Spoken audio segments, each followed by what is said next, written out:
Spending the People's Money.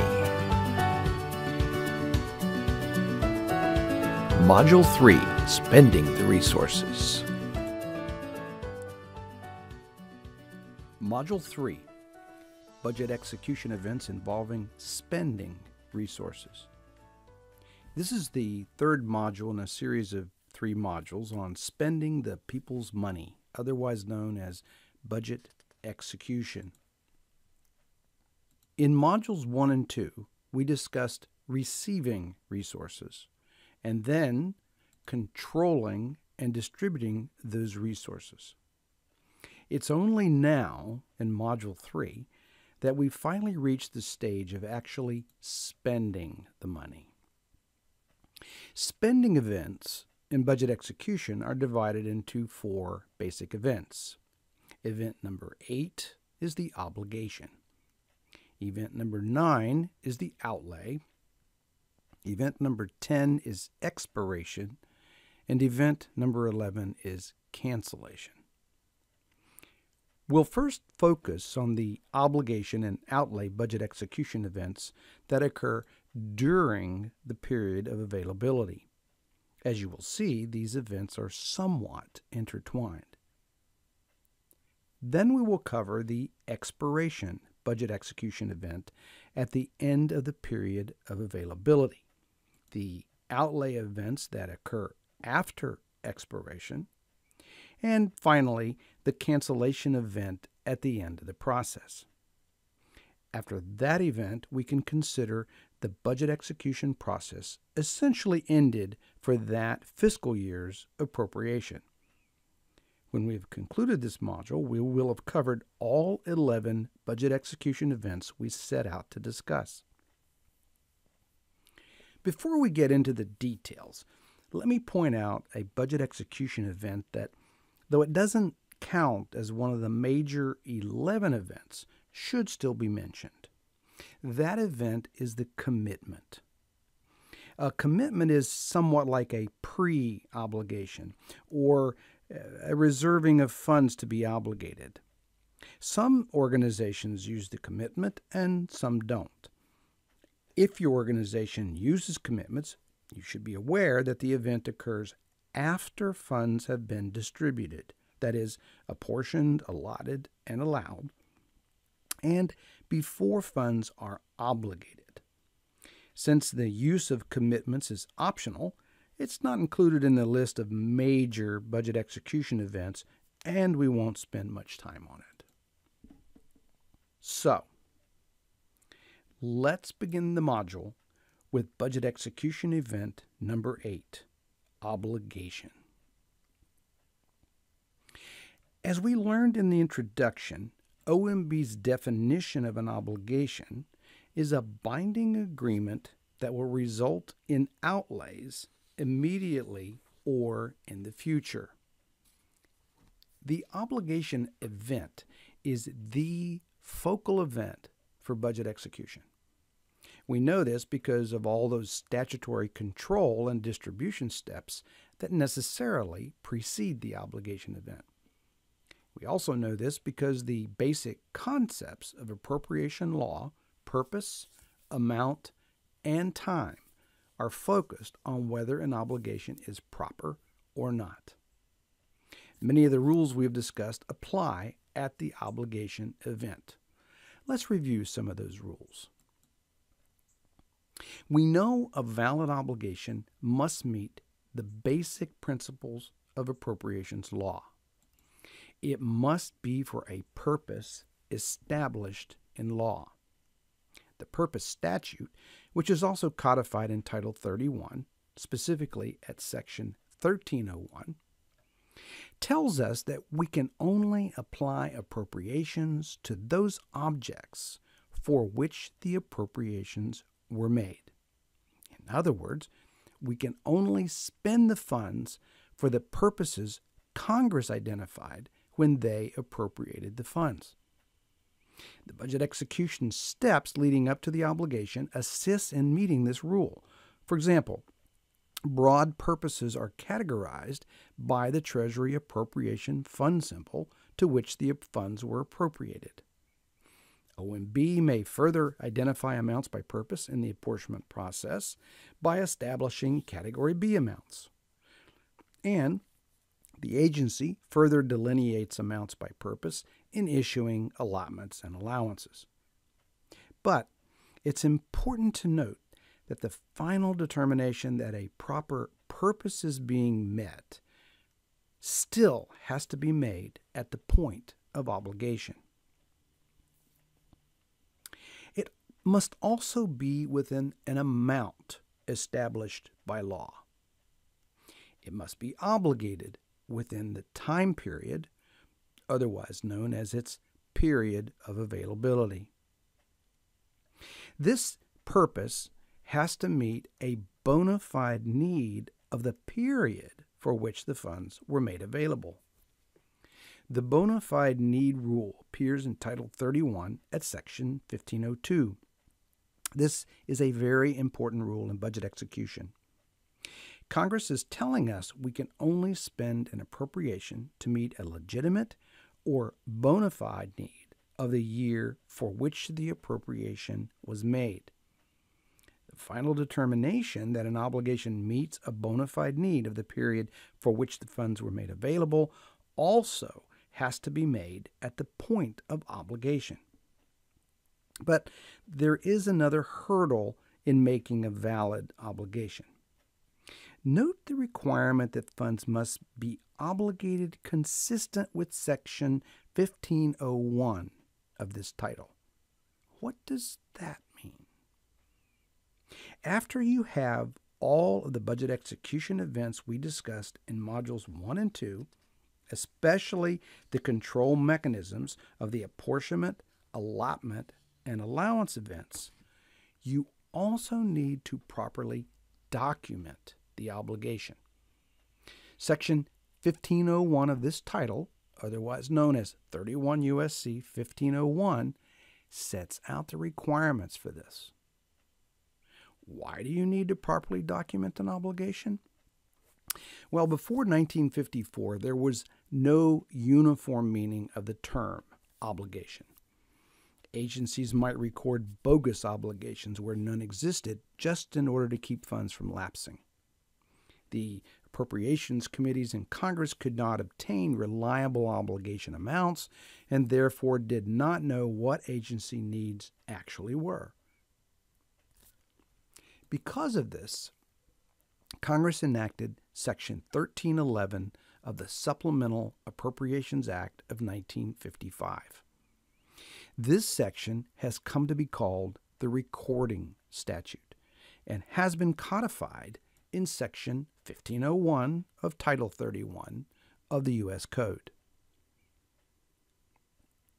The Recording Statute establishes certain standards for the proper recording of obligations, thereby ensuring federal agencies record only those transactions that meet those specified standards for legitimate obligations. To record an obligation, an agency must have documentary evidence of a binding agreement, like a contract.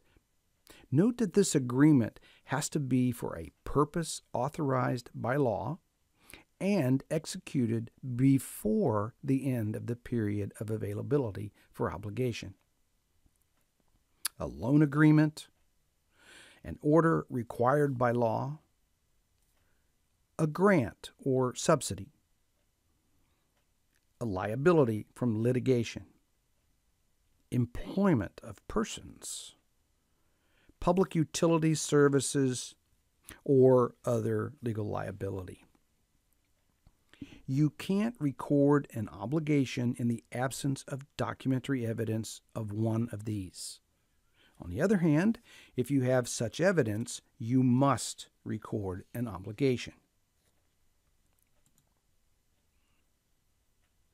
Different types of obligations require different forms of documentation. For example, if you want to purchase something, you might use a purchase order, or HHS Form 393, an HHS 26 for printing, a travel order for travel, a PSC 59 for miscellaneous obligations, or a notice of grant award for a grant. Each of these forms of documentation has a reference number for identification and includes accounting information. This identification is necessary for audit purposes to be able to properly track an obligation of funds. Let's review the type of accounting information that's needed.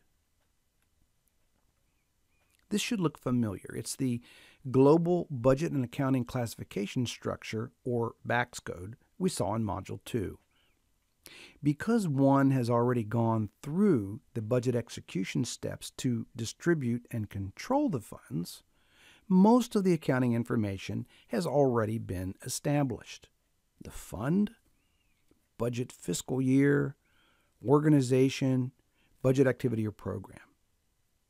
The obligation needs to add the object class. The object class is the statutory requirement to identify the type of obligation being made. Is it for pay? Is it a grant? And so forth. The accounting event here identified by the SGL account is the obligation of funds. So, where does the outlay fit in? In order to properly understand the outlay event, we need to take a closer look at the obligation event. From an accounting perspective, the obligation is broken down into 4 basic sub-events. You order something, but you haven't received it or paid for it. You receive something you have ordered, but you haven't paid for it yet.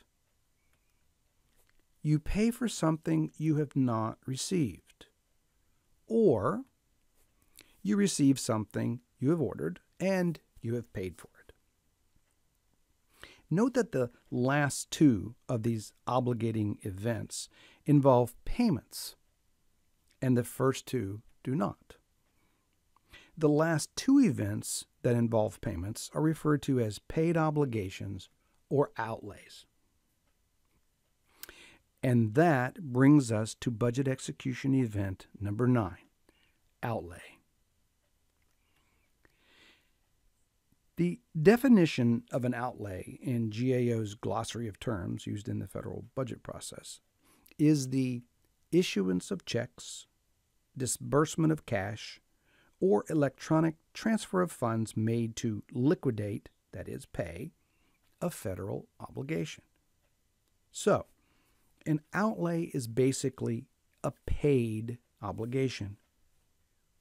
Because these distinctions are very important when recording obligations in the accounting system, let's take a few minutes and explore them in a bit more detail. The first obligation event involves an order that has not been received and has not been paid. Perhaps your office ordered a particular piece of software that you need and you haven't received it yet. This is referred to as an undelivered order, obligation, unpaid. The second obligation event involves an order that has been received and has not been paid. Let's say you received the software you ordered, but it hasn't been paid for. This event is referred to as a delivered order, obligation, unpaid. Accountants need to categorize these events correctly. If an order has been received, then the government now needs to pay for the order. Accountants call these accruals or accounts payable. And because of prompt pay requirements, it's very important that each of these events is documented properly and in a timely fashion. Both of these obligation events are classified as unpaid obligations. The third obligation event involves the payment, that is outlay, for an order that has not been received. There are cases where the government advances money for an obligation before it receives anything. For example, grant payments are typically advanced before an expenditure report is filed. These would be classified as undelivered order, obligation prepaid, or advanced. The fourth and final obligation event involves the payment or outlay for an order that has been received. This event is a delivered order, obligation paid.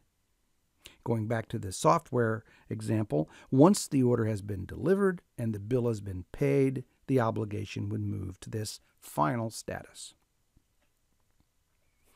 It's important to note that all four events are technically classified as obligating events. If you wanted to know your total obligations, you would add up the balances in all four events. But if you wanted to determine how much your outlays were, you would only add up the balances in the paid obligation categories. In fact, in budget execution, we're primarily interested in only these two distinctions, whether obligations are paid or unpaid. This distinction will become much clearer shortly. Let's recap. So far, we have discussed the budget execution events that describe spending during the period of availability. We have discussed the concept of the obligation, what constitutes a valid obligation, and how paid and unpaid obligations are distinguished in the accounting system. But even though the period of obligation may have ended, spending, in the payment sense, continues after the period of availability has ended. What budget execution events are important after the period of availability is over?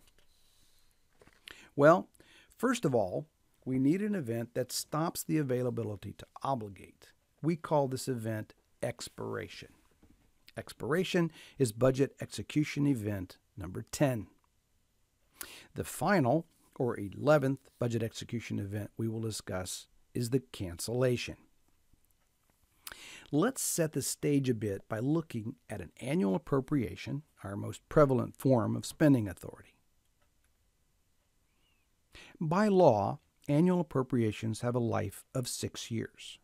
They have 1 year to obligate funds and 5 additional years to pay for those obligations, make adjustments, and so forth. 6 years total. Why 6 years? Prior to 1990, all appropriations were tracked for 2 years, after which all obligated balances were moved into merged or M accounts. Unobligated balances were moved into merged surplus authority accounts. These balances remain available for payment indefinitely in these M accounts. The Air Force got into trouble with Congress in 1989 for using roughly $1 billion from their M accounts to correct problems on the B-1 bomber, prompting Congress to do away with the M account. Public Law 101-510, requiring the 6-year lifespan, was passed in 1990 based on congressional concerns over Department of Defense use, or as some would say, abuse, of these M account funds. Every one of those appropriations has to be tracked by its account number, or TAFs, throughout the life of the appropriation. Once obligations are paid, we no longer have to account for them. Let's take a look at how this works graphically. These 4 rectangles represent the period of availability of 1 fiscal year divided into 4 quarters. It's during this period that the budget execution events we have discussed so far occur. We first have a resource that we control and distribute. We obligate some of the resources in quarter 1 and in quarter 2. Some of the obligations are paid in quarter 2. We continue to obligate in quarter 3, and some more obligations are paid. During quarter 4, we obligate the remainder of our resources, except for a small amount, and add a bit more paid obligations. When we reach the end of the fourth quarter, our period of availability for obligation ends, and the funds expire or lapse. This is the budget execution event we call expiration. After expiration, the funds remain available for 5 additional years in an expired status in order to pay off the obligations and make any necessary adjustments to them. Once this 5-year period is over, the funds are canceled and returned to Treasury. Cancellation is the final budget execution event. Once this occurs, the TAFS no longer has any balance and is closed. Let's talk a bit about status of resources. There is a basic equation of budget execution. Resources on the left side of the equation must equal the status of those resources on the right side of the equation. Here we can see that the status in each quarter equals the original resource. If this equality is always maintained, you can never spend more than your total resources. This basic equation continues throughout the life of the account. But what happens after year 1, after we have paid some of the obligations and the resources are reduced? Let's take a look at the status of resources at the end of year 1. Note that as the year ends, we have obligated almost all of the resources, and more than a third of those obligations have been paid. That leaves a balance of unpaid obligations and a small balance unobligated. This unobligated balance represents that portion of the original resources that did not get obligated before the period of availability expired. As we reach the end of year 1 and close it out, the paid obligations and the resources that paid for them go away, leaving only the highlighted portion to track in year 2.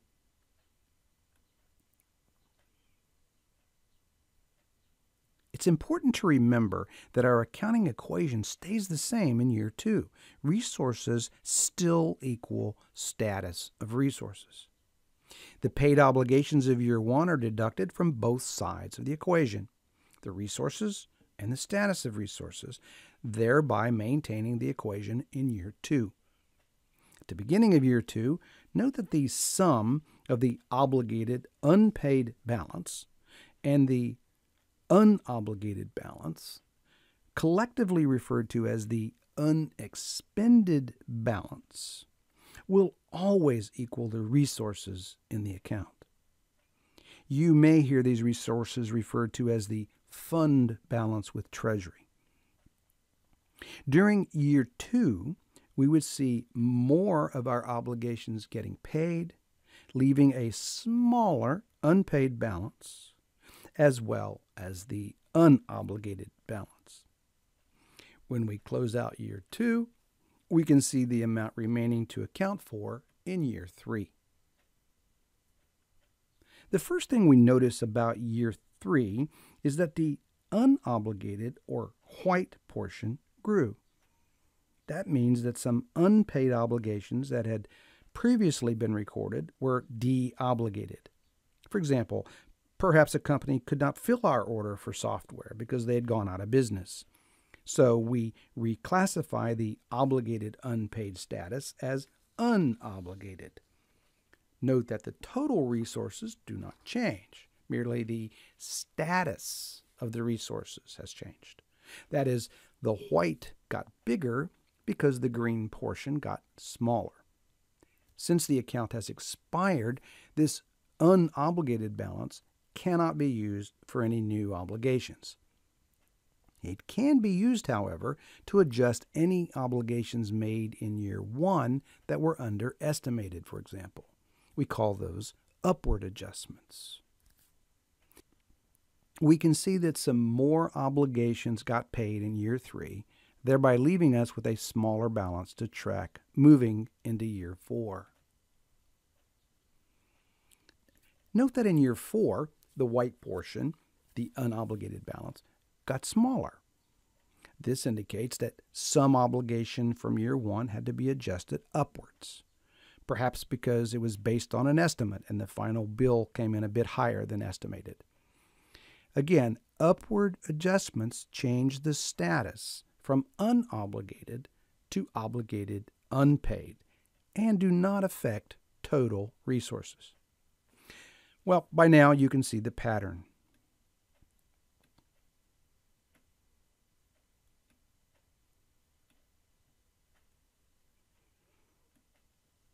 This continues until the end of year 6.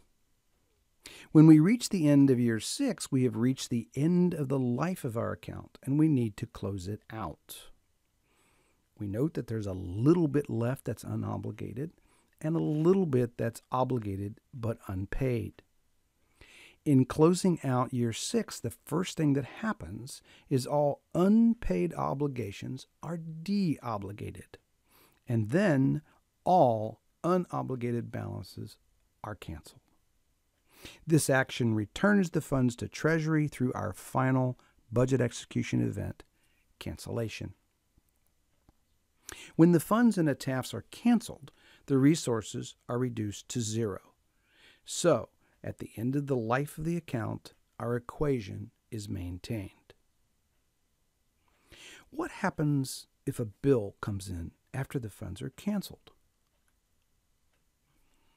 Congress also allowed for this eventuality in the 1990 M-account legislation, codified at 31 U.S.C. 1553, by permitting such bills to be paid from current year resources.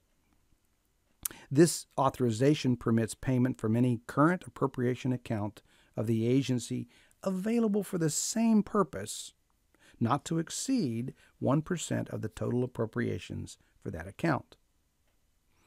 For those who prepare apportionments, you may recall seeing a footnote that states, pursuant to 31 U.S.C. 1553b, not to exceed 1% of the total appropriations for this account is apportioned for the purpose of paying legitimate obligations related to canceled appropriations. That footnote, which is required to be placed on most apportionments, is the direct result of the M-account legislation. Well, this wraps up Module 3 on the budget execution events that make up spending the resources. We have followed the budget execution path from budgetary resources through the different statuses of resources. The control and distribution stage, covering the apportionment, allotment, and allowance, and the spending stage. The spending stage was further divided into the period of availability, during which we discussed the obligation and outlay events, and the expired phase, where we were introduced to the expiration and cancellation events.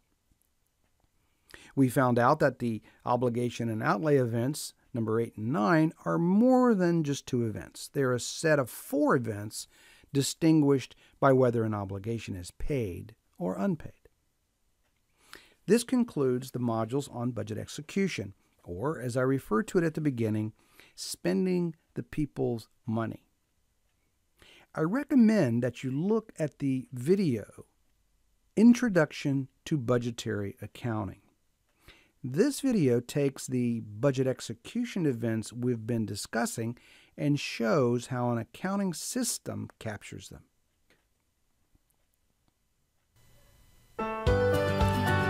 Congratulations! You've completed Module 3. Now check out Intro to Budgetary Accounting.